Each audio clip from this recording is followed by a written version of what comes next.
Hi hello dears, എല്ലാ മക്കൾക്കും എജ്യൂമേറ്റിൻ്റെ ഇന്നത്തെ ക്ലാസ്സിലേക്ക് സ്വാഗതം. നമ്മുടെ ക്ലാസ്സിലേക്ക് കടക്കുന്നതിന് മുന്നേയായി ചാനൽ ആദ്യമായി കാണുന്നവരാണെങ്കിൽ ഒന്ന് സബ്സ്ക്രൈബ് ചെയ്ത് സപ്പോർട്ട് ചെയ്യാൻ മറക്കരുതേ. അതുപോലെ വീഡിയോ നിങ്ങളുടെ കൂട്ടുകാരിലേക്ക് കൂടെ ഒന്ന് ഷെയർ ചെയ്ത് കൊടുക്കുകയും വേണം കേട്ടോ. നമ്മുടെ ക്ലാസ്സുകൾ മക്കൾക്ക് കുറച്ചുകൂടെ ഉപകാരപ്രദവും സുഖപ്രദവും ആവാൻ വേണ്ടിയിട്ട് പരിചയസമ്പന്നരായ അധ്യാപകരുടെ നേതൃത്വത്തിൽ നമ്മളിപ്പോൾ ഓൺലൈൻ ട്യൂഷൻ ആരംഭിച്ചിട്ടുണ്ട്. 1 മുതൽ 6 വരെയുള്ള മക്കൾക്കാണ് നമ്മളിപ്പോൾ ക്ലാസ്സുകൾ കൊടുത്തുകൊണ്ടിരിക്കുന്നത്. ക്ലാസ്സിനെ കുറിച്ചുള്ള കൂടുതൽ വിവരങ്ങൾ അറിയുന്നതിന് വേണ്ടിയിട്ട് നമ്മൾ താഴെ കൊടുത്തിട്ടുള്ള നമ്പറിൽ കോൾ ചെയ്യുകയോ വാട്സപ്പ് ചെയ്യുകയോ ചെയ്താൽ മതി. അപ്പൊ മക്കളെ, നമ്മൾ ഇന്നത്തെ ക്ലാസ്സിൽ നോക്കാൻ പോകുന്നത് 4ാം ക്ലാസ്സിലെ മക്കളുടെ മലയാളത്തിലെ പാഠമാണ് കേട്ടോ. ഇതില് നമ്മളുടെ ആദ്യത്തെ യൂണിറ്റ് ആയിട്ടുള്ള ചിറക് വിരിച്ച് എന്നതിലെ മണ്ണാങ്കട്ടയും കരിയിലയും എന്നതിലെ 2ാമത്തെ പാഠമാണ് നോക്കുന്നത്. നമ്മൾ കഴിഞ്ഞ ദിവസം ചിറകുള്ള ബസ് അതുപോലെ മുന്നറിയിപ്പ് ഈ 2 പാഠഭാഗങ്ങൾ ചെയ്തിട്ടുണ്ടായിരുന്നു. ഇന്ന് നമുക്ക് വട്ടത്തിൽ ചവിട്ടുമ്പോൾ എന്നുള്ള ഒരു പാഠമാണ് ചെയ്ത് നോക്കാനുള്ളത്. സൈക്കിള് ചവിട്ടാൻ എന്ന കവിതയാണ് കേട്ടോ. പി രാമചന്ദ്രന്റെയാണ് കവിത. നോക്കിക്കേ, കുട്ടി യാത്രയ്ക്ക് ഒരുങ്ങുകയാണ്. എവിടേക്കാണ് യാത്ര? നമുക്ക് നോക്കാം. ഇവിടെ നമുക്ക് സൈക്കിള് ചവിട്ടാൻ എന്ന് പറഞ്ഞിട്ട് ഒരു ബാബുരാജന്റെ ചിത്രീകരണം തന്നിട്ടുണ്ട്. കണ്ടോ മക്കളെ, ഒരു കുട്ടി സൈക്കിളിൽ ഇരുന്ന് ചിരിച്ചു പോകുന്നതാണ് അല്ലെ ചിത്രത്തിലുള്ളത്. നമുക്ക് എന്താണ് പഠിക്കാനുള്ളതെന്ന് നോക്കാം. നിലാക്കടലിൽ അമ്പിളിത്തോണി തുഴഞ്ഞു തുഴഞ്ഞ് അങ്ങനെ പോകുന്നത് സ്വപ്നം കാണാൻ തന്നെ എന്ത് രസമാണ്. ചന്ദ്രനിലേക്കുള്ള സങ്കല്പയാത്രയാണ് പി രാമചന്ദ്രന്റെ സൈക്കിള് ചവിട്ടാൻ എന്ന കവിത. ഒരു കുട്ടി ചന്ദ്രനിലേക്ക് പുറപ്പെട്ടു. എങ്ങനെ? മൈക്കിള് ചേട്ടന്റെ സൈക്കിളിൽ. മുൻപ് ഇത്രയൊന്നും വാഹനങ്ങൾ ഇല്ലാതിരുന്ന കാലത്ത് ആളുകൾ സൈക്കിൾ വാടകയ്ക്ക് വാങ്ങിയാണ് സവാരി പോയിരുന്നത്. മൈക്കിള് ചേട്ടന്റെ കടയിൽ സൈക്കിൾ വാടകയ്ക്ക് കിട്ടും. സൈക്കിൾ എടുക്കണം, യാത്ര പോകണം. യാത്ര ചന്ദ്രനിലേക്കാണെന്ന് പറഞ്ഞപ്പോൾ മൈക്കിള് ചേട്ടൻ തടസ്സങ്ങൾ പലതും പറഞ്ഞു. പക്ഷേ അതിനെല്ലാം കുട്ടി മറുവഴി കണ്ടിട്ടുണ്ട്. സൈക്കിള് കിട്ടിയാൽ മാത്രം മതി. അവസാനം മൈക്കിള് ചേട്ടൻ സൈക്കിൾ കൊടുക്കുക തന്നെ ചെയ്തു. അങ്ങു ദൂരെ ഈ ഭൂമിയിലേക്ക് വരാൻ ആരെങ്കിലും കാത്തിരിക്കുന്നുണ്ടാവുമോ? നീലക്കുന്നുകളും തിരയൊടുങ്ങാത്ത കടലുകളുമുള്ള മരതക പട്ടുടുത്ത ഭൂമി. ഇവിടെ വന്ന് സുന്ദരമായ കാഴ്ചകൾ കാണാൻ ആഗ്രഹിക്കുന്നവരുണ്ടാകില്ലേ? സൈക്കിളിൽ ചന്ദ്രനിലേക്ക് പോയ കുട്ടിയോടൊപ്പം ഭൂമിയിലേക്ക് വരുന്നതാരാവും? അതെല്ലാം കവിതയിലുണ്ട്. ഒരു കാര്യം പറയാൻ മറന്നു. കവിതയ്ക്കൊപ്പം പുസ്തകത്തിൽ നൽകിയിട്ടുള്ള ചിത്രങ്ങളെ പറ്റി എന്തൊരു ചന്തമാണെന്നോ. ആകാശയാത്രക്കിടയിലെ കാഴ്ചകളെല്ലാം നേരിട്ട് കാണിച്ചു തരുന്നുണ്ട് ആ ചിത്രങ്ങൾ. ചാന്ദ്രയാത്രയ്ക്ക് നിങ്ങളും തയ്യാറായോ? എങ്കിൽ പുറപ്പെട്ടോളൂ. സൈക്കിള് ചവിട്ടാൻ. മൈക്കിള് ചേട്ടാ, സൈക്കിള് വേണം. എങ്ങടാ മോനെ? ചന്ദ്രനിലേക്ക്. എന്തിനാ മോനെ?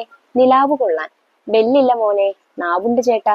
ബ്രേക്കില്ല മോനെ, കാലുണ്ട് ചേട്ടാ. ടയറില്ല മോനെ, ചിറകുണ്ട് ചേട്ടാ. എന്നാൽ എടുത്തോ, പോയി വരാം ട്ടോ. വട്ടത്തിൽ ചവിട്ടുമ്പോൾ നീളത്തിലോടി. ടാറിട്ട റോട്ടിന്മേൽ താളത്തിലോടി. ആഞ്ഞു കുതിച്ചപ്പോ തെങ്ങുമ്മേ കേറി. അവിടെന്നും ചവിട്ടി ആകാശം കേറി. അവിടെ ഒരു മേഘത്തിൽ ഒരു പയ്യൻ ഇരിക്കുന്നു. എന്തട പയ്യൻ? പിടിവിട്ടു വീണു. പരിക്കെന്തു പറ്റി? കാലൊന്നുളുക്കി. ഇനിയെന്തു ചെയ്യും? എടുത്തിട്ട് പോണം. പിന്നിലിരുന്നോ? അങ്ങനെയാട്ടെ. എന്തട പേര്? ചന്ദ്രൻ എന്ന്.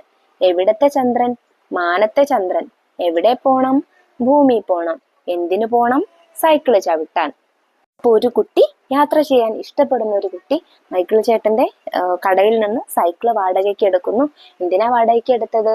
കുട്ടിക്ക് ചന്ദ്രനിലേക്ക് പോവാൻ. എന്തിനാ ചന്ദ്രനിലേക്ക് പോണത്? ചന്ദ്രനെ കൊണ്ടുവരാൻ, ഭൂമിയിലേക്ക് കൊണ്ടുവരാൻ അല്ലെ. യാത്രകൾ ഇഷ്ടപ്പെടുന്ന കുട്ടിയാണ്. ആ ചന്ദ്രനെ ഭൂമിയിലേക്ക് കൊണ്ടുവന്ന് ഭൂമിയിലുള്ള കാഴ്ചകളൊക്കെ കാണിച്ചു കൊടുക്കാൻ വേണ്ടി ചന്ദ്രന്റെ അടുത്തേക്ക് പോകുന്നു. അങ്ങനെ വേഗത്തിൽ കുതിച്ച് തെങ്ങിന്മേൽ കയറി നേരെ ആകാശത്തിലേക്ക് പറക്കുന്നു. അവിടെ ചെന്നൊരു മേഘത്തിൽ കുത്തിയിരിക്കുന്നു. ആ മേഘത്തിൽ നിന്നും ചന്ദ്രനെ തന്റെ സൈക്കിളിന് പിറകിലിരുത്തുന്നു. എന്നിട്ടോ ചന്ദ്രനെയും കൊണ്ട് കുട്ടി നേരെ ഭൂമിയിലേക്ക് വരുന്നു അല്ലേ. അപ്പൊ ഭൂമിയിലെത്തിയ ചന്ദ്രനോട് ഇവിടെയുള്ള ആളുകൾ എന്തിനാ വന്നത് എന്ന് ചോദിക്കുമ്പോൾ എന്താ ചന്ദ്രൻ പറയുന്ന മറുപടി? സൈക്കിള് ചവിട്ടാൻ എന്ന് തന്നെയാണല്ലേ. അപ്പൊ എന്തുകൊണ്ടായിരിക്കും ചന്ദ്രൻ അങ്ങനെ ഒരു മറുപടി പറഞ്ഞത്? സൈക്കിള് ചവിട്ടുന്നത് എന്തിനാ? യാത്ര ചെയ്യാൻ. യാത്ര ചെയ്ത് കാഴ്ചകളൊക്കെ കണ്ടുപോവാൻ അല്ലെ. അപ്പോ ഭൂമിയിലൂടെ യാത്ര ചെയ്ത് ഭൂമിയിലുള്ള കാഴ്ചകൾ കാണാൻ ഇഷ്ടപ്പെടുന്ന ചന്ദ്രനെയാണ് നമുക്കിവിടെ കാണാനായിട്ട് സാധിക്കുന്നത്. ഇനി നമുക്കിതിന് താഴെ കുറച്ച് ചോദ്യങ്ങൾ തന്നിട്ടുണ്ട്, ചെയ്തു നോക്കാം. ചോദ്യം 1, കവിത താളമിട്ട് ചൊല്ലൂ. ഈ കവിത നല്ല താളത്തിലും ഈണത്തിലും മക്കളൊന്ന് ചൊല്ലി ടീച്ചർക്ക് കേൾപ്പിച്ചു കൊടുക്കണേ. ചോദ്യം 2, നിലാവ് കൊള്ളാൻ ഭൂമിയിൽ ഇരുന്നാൽ പോരെ, പിന്നെ എന്തിനാണ് കുട്ടി ചന്ദ്രനിലേക്ക് പോവാൻ കൊതിക്കുന്നത്? ഉത്തരം, യാത്രയെ ഇഷ്ടപ്പെടുന്ന ആളാണ് ഇതിലെ കുട്ടി. മറ്റെല്ലാവരെയും പോലെ തന്നെ ആകാശത്തിലേക്ക് ഉയർന്നു പറക്കുക എന്നത് കുട്ടിയുടെ വലിയ സ്വപ്നമാണ്. ഭൂമിയെ മനോഹരിയാക്കുന്ന നിലാവിനെ കൊണ്ടുവരാൻ ആകാശത്തേക്ക് ഒരു യാത്ര പോവുക എന്നത് വളരെ ആനന്ദം നൽകുന്ന ഒരു കാര്യമാണ്. അതിനാണ് അവൻ ചന്ദ്രനിലേക്ക് പോവാൻ കൊതിക്കുന്നത്. ചോദ്യം 3, മൈക്കിള് ചേട്ടൻ മറ്റെന്തൊക്കെ തടസ്സങ്ങൾ പറയാനാണ് സാധ്യത?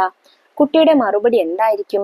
താളത്തിൽ പറയൂ. അപ്പൊ നമ്മുടെ ഈ കവിതയുടെ അതേ താളത്തിൽ തന്നെ നമുക്ക് കുറച്ച് വരികൾ കൂടെ എഴുതണം. കുറച്ച് ഉദാഹരണങ്ങൾ ഞാനിവിടെ കൊടുക്കുന്നുണ്ട്, നോക്കിക്കേ. സീറ്റില്ല മോനെ, നിന്ന് ചവിട്ടാം. വീഴില്ലേ മോനെ, ഇല്ലല്ലോ ചേട്ടാ. എനിക്കെന്ത് നൽകും? അമ്പിളി മാമൻ. എങ്കിൽ നീ പൊയ്ക്കോ, പോയി വരാം ട്ടോ. ഇങ്ങനെ നിങ്ങൾക്ക് ഈ വരികൾ ആഡ് ചെയ്ത് കൊടുക്കാവുന്നതാണ്. ചോദ്യം 4.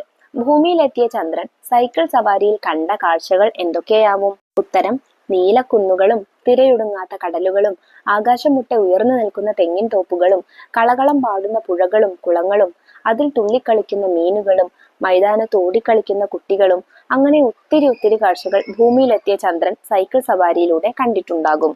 അപ്പൊ ഇത്രയും കാര്യങ്ങളാണ് കേട്ടോ മക്കളെ നിങ്ങൾക്ക് സൈക്കിൾ ചവിട്ടാൻ എന്നുള്ള ഈ പാഠത്തിൽ ചെയ്തു നോക്കാനായിട്ടുള്ളത്. പാഠഭാഗവും കവിതയും അതിന്റെ അർത്ഥവും അതിൽ ചെയ്തിട്ടുള്ള എല്ലാ പ്രവർത്തനങ്ങളും എല്ലാ മക്കൾക്കും മനസ്സിലായിട്ടുണ്ടെന്ന് വിശ്വസിക്കുന്നു. വീഡിയോ ഉപകാരപ്രദമായിട്ടുണ്ടെങ്കിൽ നിങ്ങളുടെ കൂട്ടുകാരിലേക്ക് കൂടെ ഈ വീഡിയോ ഷെയർ ചെയ്ത് കൊടുക്കാൻ മറക്കരുത് കേട്ടോ. 4ാം ക്ലാസ്സിലെ മറ്റു വിഷയങ്ങളുടെ വീഡിയോസ് നമ്മൾ വൈകാതെ അപ്ലോഡ് ചെയ്യുന്നതായിരിക്കും. ആ ക്ലാസ്സുകൾ കിട്ടുന്നതിന് വേണ്ടി നമ്മുടെ ചാനൽ ഒന്ന് സബ്സ്ക്രൈബ് ചെയ്ത് വെക്കാനും മറക്കരുത്. ഇന്നത്തെ ക്ലാസ്സിനെ കുറിച്ചുള്ള അഭിപ്രായങ്ങൾ നിങ്ങൾക്ക് കമന്റ് ബോക്സിലൂടെ അറിയിക്കാവുന്നതാണ്. അപ്പോൾ ശരി, അടുത്ത ക്ലാസ്സുമായി നമുക്ക് വീണ്ടും കാണാം. താങ്ക്